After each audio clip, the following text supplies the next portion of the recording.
नमस्कार बच्चों, स्वागत है आपका आज की इस वीडियो में। जैसे कि आप लोग जानते हैं कि एडग्रेड अभ्यास पुस्तिका मिल गई हैं, जो कि आपको 6 एडग्रेड अभ्यास पुस्तिका मिली हैं, जिनमें से इस वीडियो के माध्यम से इस विज्ञान की एडग्रेड अभ्यास पुस्तिका कक्षा 6वीं की करने जा रहे हैं बच्चों।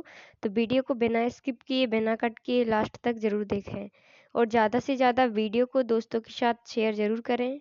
और अभी तक चैनल को अगर सब्सक्राइब नहीं किया तो सबसे पहले चैनल को सब्सक्राइब करें, वीडियो को लाइक करें, कमेंट करें, क्योंकि हम सबके कमेंट पढ़ते हैं। तो कमेंट के थ्रू अपनी प्रॉब्लम्स हमसे शेयर ज़रूर करें और ज़्यादा से ज़्यादा वीडियो को दोस्तों के साथ शेयर ज़रूर करें। जैसे कि आप लोग जानते हैं कि इसके टोटल अध्याय 11 हैं, जिनमें से इसके अध्याय 8 हो चुके हैं। इस वीडियो के माध्यम से अध्याय 9 करना है, जिसका नाम है विद्युत तथा परिपथ। तो चलिए अध्याय 9 करते हैं। तो वीडियो को बिना स्किप किए, बिना कट किए अंत तक ज़रूर देखें। अध्याय 9 है विद्युत तथा परिपथ। चलिए इसका पहला प्रश्न पढ़ते हैं। क्या है? सही विकल्प है पहला, विद्युत बल्ब में लगा तंतु निम्न में से किससे बनता है? तो किससे बनता है? कांच से, रबर से, धातु से कि प्लास्टिक से? तो करेक्ट आंसर अपना सी हो जाएगा, धातु से। तो आपको यहाँ पे इस प्रकार लिख देना है, ठीक है। चलिए बच्चों, इसके बाद नेक्स्ट देखते हैं प्रश्न नंबर दूसरा। किसी विद्युत परिपथ में विद्युत धारा की दिशा का प्रवाह होता है। तो इसमें क्या आ जाएगा? सेल के प्लस टर्मिनल से माइनस टर्मिनल की ओर, ठीक है। इस प्रकार अपना वी इसमें सही हो जाएगा। चलिए इसके बाद तीसरा प्रश्न देखते हैं। दिए गए परिपथ में दोनों तारों के मध्य किस वस्तु को रखने पर बल्ब जल जाएगा? तो लोहे की छड़ करेक्ट आंसर हो जाएगा, सी, ठीक है। इस प्रकार उत्तर के सामने आपको लोहे की छड़ इस प्रकार लिख देना है। चलिए नेक्स्ट देखते हैं प्रश्न नंबर, इसके बाद आता है 4। एक वस्तु से दूसरी वस्तु पर विद्युत आवेश को स्थानांतरित करना है। इसके लिए दोनों वस्तुओं को संयोजन किया जाना चाहिए। तो इसमें क्या जाएगा? तांबे के तारों से। किसके तारों से? तांबे के तारों से। इसमें भी सी करेक्ट हो जाएगा अपना। उसके बाद नेक्स्ट प्रश्न देखते हैं 5वां। निम्न में से विद्युत रोधक पदार्थ हैं, तो क्या आ जाएगा? लकड़ी की कील, ठीक है बच्चों। तो इसमें भी अपना सी इज द करेक्ट आंसर हो जाएगा।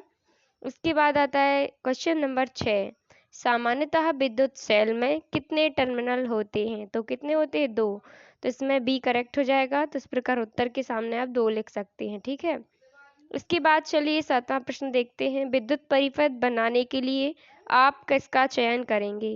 तो इसमें धातु की डोरी का, ठीक है। तो बी करेक्ट हो जाएगा, धातु की डोरी। चलिए अतुल लघु उत्तरीय प्रश्न देखते हैं। इसके बाद प्रश्न नंबर पहला है, हमारे घरों में विद्युत की आपूर्ति कहाँ से होती है? तो हमारे घरों में विद्युत की आपूर्ति बिजली घरों से होती है, ठीक है। आप वीडियो को पॉज करके लिख सकते हैं। इसके बाद नेक्स्ट देखते हैं प्रश्न नंबर दूसरा। टॉर्च को विद्युत कहाँ से मिलती है? विद्युत सेल का उपयोग किन किन उपकरणों में किया जा सकता है? तो टॉर्च को विद्युत विद्युत सेल से मिलती है। विद्युत सेल का उपयोग निम्न उपकरणों में किया जाता है: दीवार व हाथ घड़ी, टीवी का रिमोट, बच्चों के खिलौने आदि। इसके बाद देखते हैं प्रश्न नंबर तीसरा। दिया गया चित्र आपने कहाँ कहाँ देखा है तथा यह चित्र किस लिए लगाया जाता है? तो आप यहाँ पे देख सकते हैं इस डायग्राम को। तो इसमें क्या लिखना है? इसमें लिख दीजिएगा, दिया गया चित्र हमें बिजली के खंभों, डीपीओ तथा गहरी नदियों के पास दिखा है, ठीक है। यह निशान हमें खतरे से अवगत कराने के लिए किया जाता है।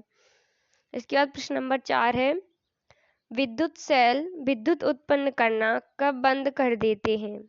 तो इसके उत्तर में आ जाएगा, जब विद्युत सेल में संचित रासायनिक पदार्थ इस्तेमाल कर लिया जाए, तब विद्युत सेल विद्युत पैदा करना बंद कर देता है, ठीक है। इसके बाद नेक्स्ट देखते हैं लघु उत्तरीय प्रश्न है प्रश्न नंबर 5। विद्युत कार्य के लिए उपयोग में आने वाले विद्युत उपकरणों के भाग जिन्हें लोग स्पर्श कर सकते हैं, इनको बनाने में प्रायः किस पदार्थ का उपयोग किया जाता है और क्यों? तो चलिए इसका आंसर देखते हैं क्या है। इसके उत्तर में आ जाएगा, विद्युतः चालक तथा विद्युत रोधक हमारे लिए समान रूप से महत्वपूर्ण है। स्विच, विद्युत प्लग, सॉकेट, सुचालक पदार्थों से बनाए जाते हैं। दूसरी ओर विद्युत तारों, प्लग के ऊपर के भाग, स्विच तथा विद्युत उपकरणों के अन्य भाग जिन्हें लोग स्पर्श कर सकते हैं, इनको बनाने के लिए रबड़ तथा प्लास्टिक का उपयोग किया जाता है। चलिए इसके बाद प्रश्न नंबर 6वां देखते हैं। हमें विद्युत सेल के 2 टर्मिनलों को तार से क्यों नहीं जोड़ना चाहिए? तो आंसर में आ जाएगा विद्युत सेल के 2 टर्मिनलों को तार से जोड़ने से विद्युत सेल के रासायनिक पदार्थ बड़ी तेजी से खर्च हो जाते हैं और सेल बंद हो जाते हैं। अंततः हमें विद्युत सेल के 2 टर्मिनलों को तार से नहीं जोड़ना चाहिए। तो इस प्रकार अपना 6वां आंसर भी कंप्लीट हो चुका है।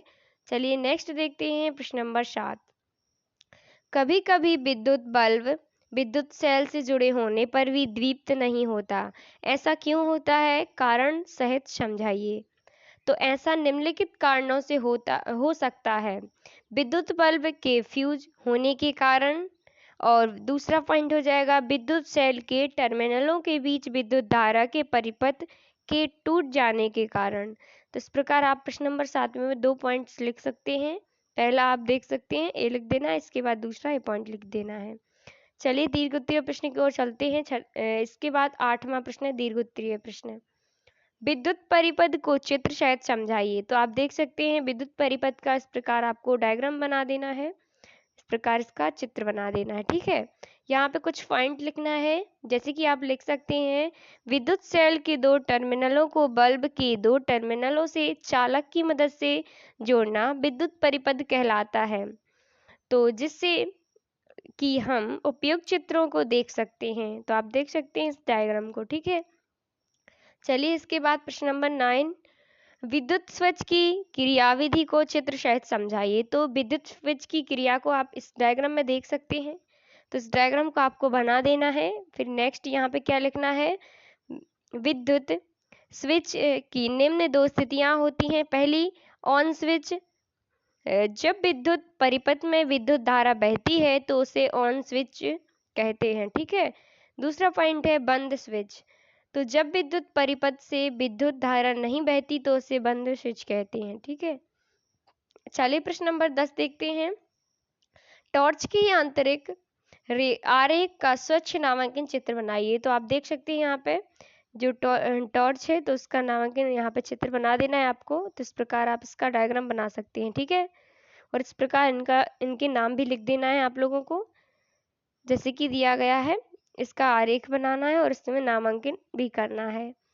चलिए इसके बाद प्रोजेक्ट देखते हैं। तो इसमें प्रोजेक्ट फर्स्ट क्या है, अपने माता पिता या बड़े भाई बहन की सहायता से पिछले साल के ऊर्जा बिलों को इकट्ठा करके और माहवार बिल आंकड़ों को तालिका में भरें एवं विश्लेषण करें। तो विद्युत माह यहाँ पे आपको 12 के 12 माह लिख देने हैं। इसके बाद विद्युत खपत यूनिट में कितनी यूनिट कब आई है, तो यहाँ पे यूनिट भी लिख देनी है। इसके बाद विद्युत बिल की राशि लिखनी है कि कौन से महीने में कितनी विद्युत बिल की राशि आई है। तो आप यहाँ पे इस प्रकार लिख सकते हैं 12 के 12 पॉइंट्स। ठीक है, चलिए नेक्स्ट देखते हैं। इसका पहला प्रश्न है, किस किस माह में ऊर्जा बिल भार ज़्यादा व्यय वाले हैं तथा किस किस महीने में ऊर्जा बिल भार कम व्यय वाले हैं। तो फर्स्ट पॉइंट आ जाएगा ज़्यादा ऊर्जा बिल भार वाले महीने मई, जून, जुलाई आदि, और कम बिल भार वाले महीने हो गए दिसंबर, जनवरी और फरवरी। ठीक है, इसके बाद दूसरा प्रश्न क्या है, यह पता लगाने की कोशिश करें कि जिन महीने में ऊर्जा बिल अधिक आया है उसका क्या क्या कारण है। तो उत्तर में आ जाएगा जिन महीने में बिजली बिल अधिक आया है उनमें गर्मी ज़्यादा पड़ रही थी, जिनके कारण बहुत से विद्युत उपकरण चल रहे थे जैसे कूलर, पंखा, एसी आदि। इसके बाद तीसरा पॉइंट है, विभिन्न तरीकों से पता लगाएं कि आप अपने ऊर्जा बिल की लागत को कैसे कम कर सकते हैं। तो आंसर में आ जाएगा जितनी आवश्यकता है हमें उतने ही बिजली के उपकरण चलाना चाहिए। चौथा पॉइंट है, विद्युत ऊर्जा प्राप्त करने के लिए अन्य स्रोतों के नाम क्या हो जाएंगे, इसमें सौर ऊर्जा हो जाएगा। ठीक है, इसके बाद प्रश्न नंबर 5 है, ऊर्जा खपत कम करने के लिए आप सामान्य बल्ब का उपयोग करेंगे या एलईडी बल्ब का। आपके विचार व्यक्त कीजिए। तो आंसर में आ जाएगा हम एलईडी बल्ब का उपयोग करेंगे, क्योंकि एलईडी बल्ब सामान्य बल्ब की तुलना में कम ऊर्जा की खपत करता है। इसके बाद छठवां प्रश्न आप देख सकते हैं, ऊर्जा बचत के उपायों को दर्शाते हुए पोस्टर तैयार कीजिए। तो फर्स्ट क्या आ जाएगा, जब उपयोग में ना हो बल्ब बुझा दें। और दूसरा है, ट्यूबलाइट बल्बों तथा अन्य उपकरणों पर जमी हुई धूल को नियमित रूप से साफ करें। तीसरा पॉइंट है, हमें आईएसआई मुहर लगे बिजली उपकरणों और साधनों का प्रयोग करें। इसके बाद प्रोजेक्ट 2 है, आप देख सकते हैं इसमें, उपयुक्त सामग्री की सहायता से विद्युत परिपथ का नामांकन चित्र बनाएं और अवलोकनों को लिखें। तो इस प्रकार डायग्राम बना देना है आपको। इसके बाद यहाँ पे इतना लिख देना है, क्या लिखना है, हम विद्युत सेल के दोनों टर्मिनलों को संयोजी तार की मदद से विद्युत सेल में दोनों टर्मिनलों के चित्र अनुसार जोड़ देते हैं, जिसके कारण एक विद्युत परिपथ बनकर तैयार हो जाता है और उस विद्युत परिपथ में विद्युत धारा प्रवाहित होने लगती है, जिससे दिया गया है विद्युत बल्ब दीप्तिमान होने लगता है। चलिए, इस वीडियो के माध्यम से अध्याय 9 हो चुका है कंप्लीट। मिलते हैं नेक्स्ट अध्याय में, जो अध्याय 10 रहेगा, जिसका नाम है चुंबकों द्वारा मनोरंजन।